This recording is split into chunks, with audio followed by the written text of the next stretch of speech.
ভয়ঙ্কর কঠিন একটা প্রশ্ন করেছেন প্রসূনদা এবং অত্যন্ত সময় উপযুক্ত প্রশ্ন করেছেন। আমি শনির যে ট্রানজিট বা মহাপরিবর্তন নিয়ে আমরা চারটে করে আমি রাশি অনুযায়ী বলে গেছিলাম। এইবারে যেটা ঘটনাটা ঘটছে প্রসূনদা, যেদিন শনি মহারাজ ট্রানজিট করছেন অর্থাৎ তিনি কুম্ভ থেকে পূর্ব ভাদ্রপদ নক্ষত্রে ভর করে মীন রাশিতে সঞ্চার করছেন, সেই দিন থেকে মীন রাশিতে 6টি গ্রহের সঞ্চার হচ্ছে একত্রে। হ্যাঁ, এবং কোন কোন গ্রহের সঞ্চার হচ্ছেন, গোচর ফল কি হবে, আজকে আমরা সেটা নিয়ে আমরা একটুখানি আলোচনা করব।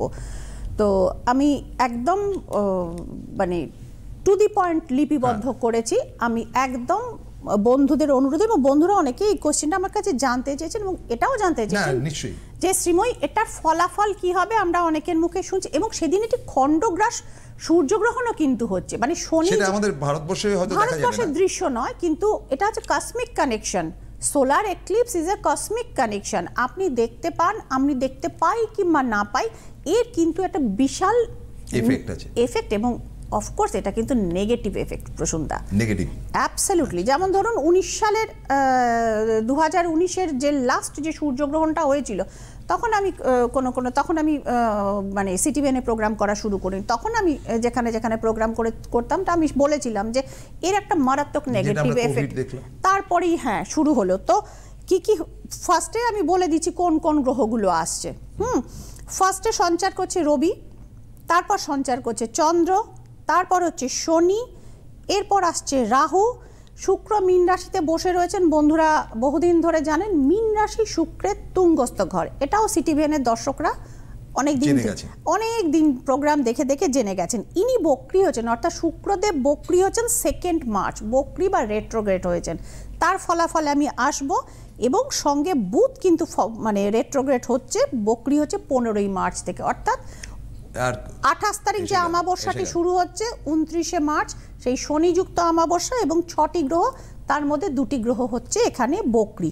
এবং এই যে মানে রেট্রোগ্রেড হওয়া শুক্র, এ কিন্তু 2 মার্চ থেকে, মানে এটার সঙ্গে রাহুটা রয়েছে, তো শুক্র হচ্ছেন দৈত্যগুরু, রাহু যুক্ত হয় তিনি, মানে রাহুর প্রভাবে কিন্তু তিনি কিছুটা প্রভাবান্বিত হয়ে গেছেন, তার শুভ ফলের কিছুটা কমতি হয়ে গেছে। এবং এটার ফলে কি হতে পারে, যেটা হচ্ছে দেখুন অবৈধ সম্পর্ক বাড়বে এবং অবৈধ সম্পর্কে মানুষ ফেঁসে যাবেন।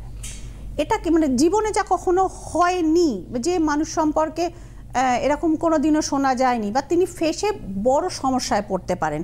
এবং এটা ছাড়াও একটা হচ্ছে যে রাজনৈতিক পালা বদলেরও কিন্তু ইন্ডিকেশন রয়েছে।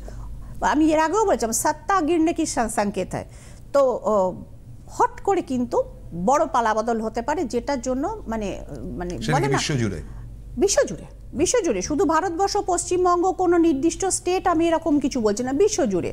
সে ধরুন আমেরিকা রাশিয়াও হতে পারে, আমাদের ভারতবর্ষেও হতে পারে, অন্য কোনো ভারতবর্ষের স্টেটেও হতে পারে, হোয়াট এভার, আনএক্সপেক্টেড বদলের কিন্তু সংকেত কিন্তু দেখতে পাওয়া যাচ্ছে।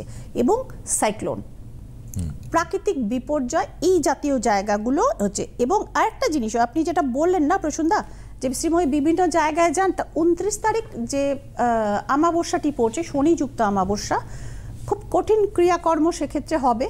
এবং আমি এই ক্রিয়াগুলি মানে আমার যারা ক্যান্ডিডেট রয়েছেন, আমার ওপর যারা ভরসা রাখেন, আস্থা রাখেন, তো তাদের জন্য আমি কঠিন ক্রিয়াটা করব বর্ধমানের কাছে যোগাদ্দা বলে একটি সতীপীঠে। তো আপনারা জানেন যে আমি সতীপীঠগুলিতে যাই, সেখানে ভিজিট করি, সেখানে পুজো প্রার্থনা এবং ক্রিয়াকর্ম করে আসি। এবং এটি হচ্ছে বর্ধমানে ক্ষীরগ্রামের কাছে, খুব অ্যাডজাসেন্ট, মানে কালনার কাছাকাছি। তো এই সতীপীঠের কি ভূমিকা, কি ওখানে পুজো করলে কি হয়, আমি নিশ্চয়ই পরবর্তী কোনো এপিসোডে আমি সার্টেনলি আলোচনা করব, এবং ঘুরে আসার পর সেই সতীপীঠের ছবিও দেখাবো আপনাদের জন্য।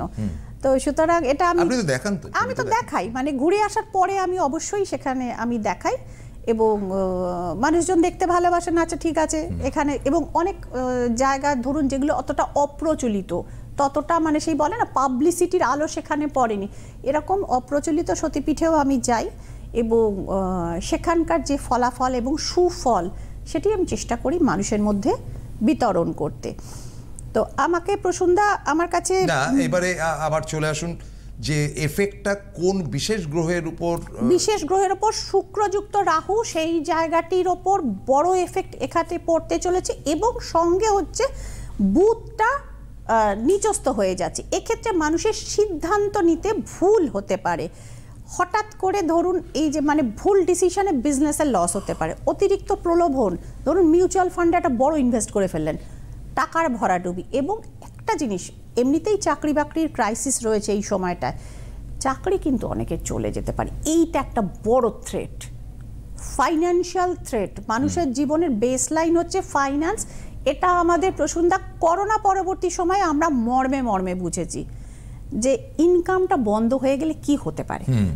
তো স্বাস্থ্য যেরকম বুঝেছি যে হেলথ ইজ ওয়েলথ, ছোটবেলায় বই পড়া ব্যাপারটা ছিল, আমরা বুঝতাম না যে হেলথ ইজ ওয়েলথ। যখন মানে সেই মানে অকাল মৃত্যুর মিছিল শুরু হলো আশেপাশে, দেন উই রিয়েলাইজড হ্যাঁ যে কি হতে পারে, যে হেলথ ইজ ওয়েলথ কেন বলা হয়েছিল। তো সেরকম আর কি, যে ফিনান্সটা একটা বড় সাপোর্ট, এটাও আমরা করোনার পর বুঝেছি। দুটো জিনিসের শিক্ষা মহাবিশ্ব আমাদের একদম সেই বলে না হাতে ধরে ঠেকে শিখেছি আমরা।